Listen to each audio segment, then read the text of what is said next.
Your 5-year-old is standing in the kitchen doorway, shoes untied, backpack on the floor. You've asked 3 times already. Please put your shoes on. Nothing. So you do what works. You raise your voice, you count to 3, maybe you threaten consequences. And finally, they comply. You think you just taught them to listen. But here's what actually happened. You just trained your child that instructions don't matter until you lose control. You taught them to wait for escalation, to rely on your stress instead of their own self-regulation. There's a reason Japanese 6-year-olds walk to school alone while your child needs 3 reminders just to put on shoes. It's not culture. It's not genetics. It's one counterintuitive rule that flips the entire concept of discipline upside down. A rule that teaches children to regulate themselves from the inside out. And by the end of this video, you'll know exactly how to use it in your own home. Let me ask you something. How many times today have you already repeated yourself? Brush your teeth, put away your toys, come to the table. And here's what kills me. You're doing everything you were taught to do. You give clear instructions. You set expectations. You follow through with consequences. But tomorrow morning, you'll do it all over again because nothing sticks. Your child doesn't wake up thinking, I need to get ready. They wait, they test. They delay until you're frustrated enough to force the issue. Now, here's the part that might sting a little. Every time you remind them, you're teaching them they don't need to remember. Every time you escalate to get compliance, you're teaching them to wait for escalation. That's not their fault. Their brain is learning, I don't need to manage myself. Someone will always push me. When we rely on external control, reminders, threats, rewards, we activate their stress response. Their prefrontal cortex, the part responsible for self-regulation, essentially shuts down. They're not learning to manage themselves. They're learning to react to you. And the moment you're not in the room, the moment there's no consequence, everything falls apart because they've never had to regulate themselves. So here's the truth that will probably surprise you. Obedience and discipline are not the same thing. In fact, they're opposites. When a child obeys, they follow instructions because of you, your presence, your enforcement, your consequences. But when a child has discipline, they regulate themselves. Even when you're not watching, even when there's no reward, even when it's hard. That's not external control, that's internal compass. And here's what will blow your mind. In Japan, 6-year-olds walk to school alone through busy city streets. They clean their classrooms without being asked. They serve lunch to their peers, wash dishes, take responsibility for lost items, resolve conflicts without adult intervention. And here's the part that seems impossible. No one is standing over them making them do it. No sticker charts, no consequences, no reminders. They just do it. Now before you think, that's Japan. That won't work with my kid. Let me stop you right there. This isn't cultural magic. This isn't some mystical Eastern philosophy. This is neuroscience. This is how human brains actually build self-regulation. And it works because of one simple principle Japanese parents follow that most Western parents completely miss. It's called Shitsuke. The word is written with 2 characters, body and beauty. The literal translation is teaching the body, not controlling behavior, not commanding obedience, teaching the body to regulate itself. Think about it like this. You don't build muscle by having someone else lift weights for you. You lift them yourself. Your body learns the movement through repetition, through practice, through experiencing the weight. Discipline works exactly the same way.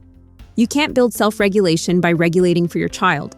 They have to practice it, their brain has to experience it, their body has to learn it. And that's the rule. You don't command discipline, you cultivate it. So what does Shitsuke actually look like in practice? It's built on 4 interconnected pillars.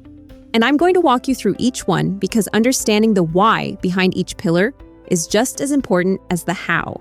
First, routine as neural architecture. In Japan, children don't receive a constant stream of individual instructions. They follow predictable daily sequences. Morning routine, after-school routine, bedtime routine. And here's what's happening in their brain. When a routine is repeated consistently, the basal ganglia, the part of the brain responsible for habit formation, creates automatic pathways. Your child's brain stops asking, what comes next? Because it already knows. The behavior becomes unconscious, effortless, self-initiated. You're not nagging, you're not reminding. The routine itself is the cue. But routine alone isn't enough, because here's what most parents miss. Second, responsibility as competence building. Japanese children are given real tasks that genuinely contribute to their household or classroom. A 3-year-old carries their own bag. A 5-year-old folds laundry. A 7-year-old prepares simple meals. But there's a critical distinction here. These aren't chores assigned as punishment. These aren't tasks done to earn praise or avoid consequences. These are contributions. The child is needed. The child is capable. The child matters. And when children feel genuinely needed, not just managed, they rise to the responsibility. Because humans, even small ones, are wired to want competence. We want to feel capable. We want to master skills. We want to contribute. Now, you might be thinking, okay, routines and responsibilities, got it.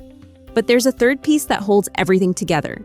And it's the piece we get wrong most often. Third, modeled calm as regulation transfer. In Japanese schools, teachers rarely raise their voices. They speak quietly, they move deliberately, they embody the calm they want children to mirror. This is what the research shows. Regulation is contagious. When you stay calm, your child's nervous system receives the message, we're safe, we can handle this. Their vagal tone increases. Their prefrontal cortex stays online. But when you escalate, when your voice gets loud, when your body tenses, their nervous system mirrors that too. They escalate. Their stress response activates, and any capacity for self-control disappears. You can't yell a child into self-regulation. You have to model it. Fourth, watchful waiting, or mimamoru. Which brings us to the foundation, the piece that makes everything else possible.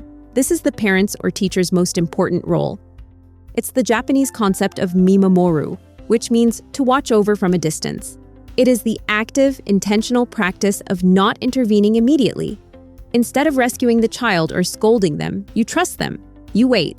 You give their brain the space to identify the problem and find its own solution. This is what builds true resilience and problem-solving skills. It's not taught through lectures. It's built by the adult's patient trust. Over time, this teaches the child, I can solve my own problems. They develop an internal compass because they've actually had to use it. Now, let me show you what this looks like when all 4 pieces come together. A student forgets their pencil. In most classrooms, one of 2 things happens. Either the teacher scolds them for being irresponsible, or the teacher rescues them by handing them a pencil. Both responses teach the child the same thing. Someone else will manage this for me. But watch what happens in a Japanese classroom. The teacher notices, says nothing, waits. The student pauses, checks their desk, realizes their mistake, looks around, quietly asks a classmate to borrow a pencil, apologizes, makes a mental note. The next day, they remember, not because they were punished, not because they were praised, because they experienced the natural consequence, solved the problem themselves, and their brain encoded that lesson. The teacher didn't fix the problem. The child did. And that's Shitsuke. So how do you actually do this? Let me give you 5 concrete steps you can implement starting this week. And I'm going to be very specific here because general advice doesn't help anyone. Step 1, replace instructions with predictable routines. Stop giving your child a list of individual tasks every morning. Instead, create a visual sequence. Morning routine chart on the wall. Pictures or words. Whatever works for your child's age. Bathroom, get dressed, breakfast, backpack.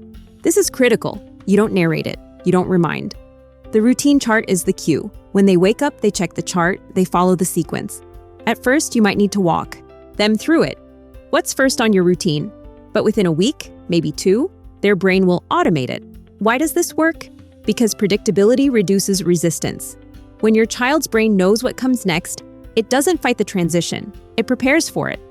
You're not controlling them. You're giving their brain architecture. Step 2, transform commands into ownership questions. This is where everything changes. Instead of put your shoes on, you ask, what's the next step in your morning routine? Instead of clean your room, you ask, your space needs care. What's your plan? Now I know what you're thinking. That sounds like I'm being too soft. My kid should just listen when I tell them something. And I get it. But here's what this looks like in practice. A child leaves their backpack in the car. The typical response, go get your backpack. You need it for school. The ownership approach, what do you need for school today? Watch what happens. The child pauses, looks around. My backpack, it's in the car. And they go, get it. No argument, no resistance, no reminder. Here's what's happening in their brain. When you give a command, their brain goes into reactive mode. They're either complying or resisting, but they're not thinking. When you ask an ownership question, you activate their prefrontal cortex. You make them the agent of their own behavior. And when they make the decision, they actually follow through because it's theirs. Step 3. Practice quiet modeling instead of verbal instruction. I want you to try something this week. When it's time to clean up toys, don't announce it. Don't remind your child, don't say a word. Just quietly start picking up toys yourself. Watch what happens. 9 times out of 10, your child will join you. Not because you commanded it, not because you bribed them, because you modeled it. This is what the research shows. Children learn far more from what we do than what we say. Mirror neurons in their brain literally copy our actions, our emotional states, our energy. Japanese parents understand this intuitively. They don't lecture about responsibility, they embody it. They demonstrate the calm, focused, self-regulated behavior they want their child to develop, and their children absorb it. Step 4. Assign microtasks that build real competence. Give your child age-appropriate responsibilities that genuinely contribute to your household. 3-year-old, napkins on the table, sorting laundry by color. 5-year-old, folding washcloths, preparing their own snack. 7-year-old, setting the full table, packing their own lunch.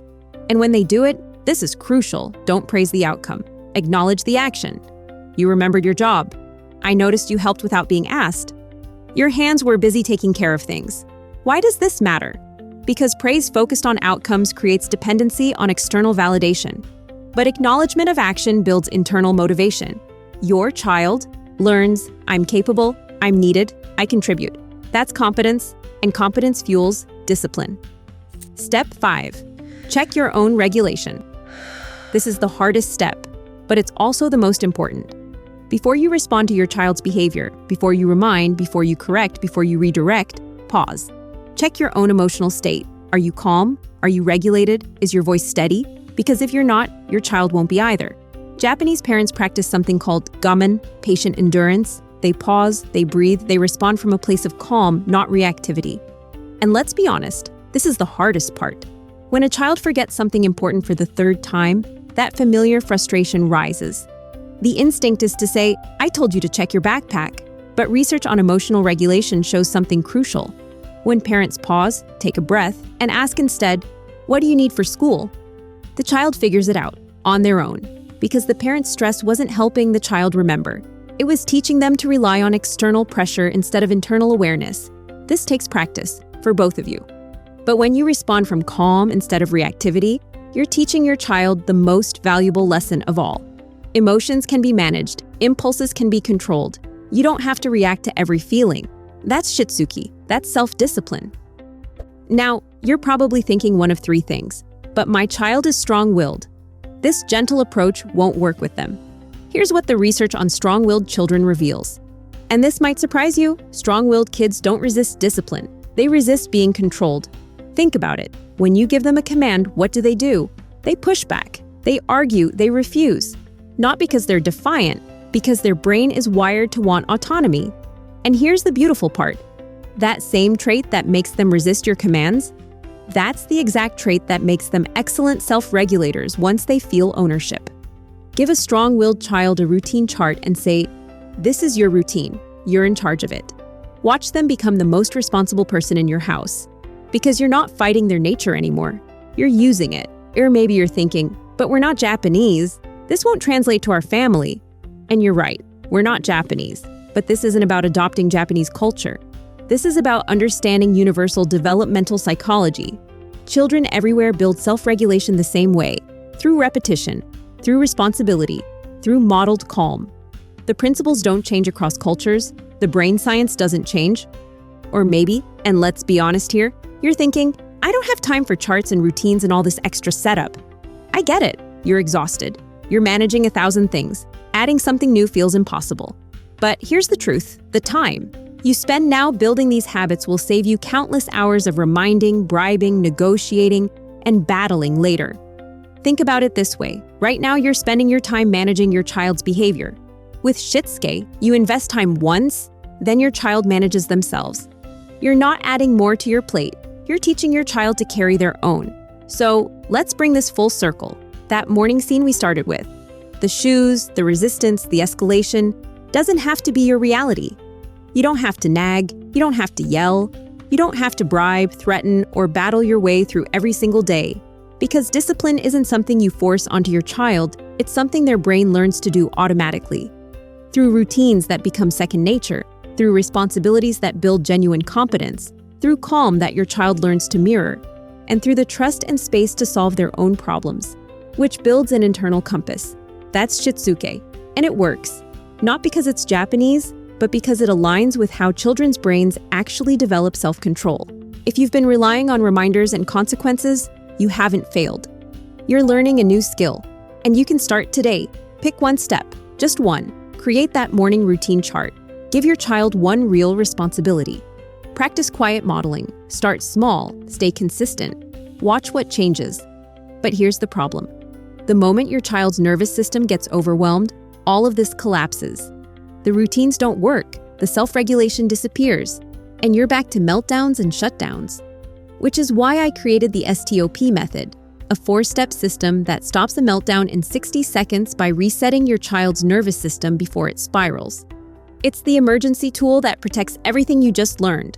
Click the video on screen now. I'll show you exactly how it works.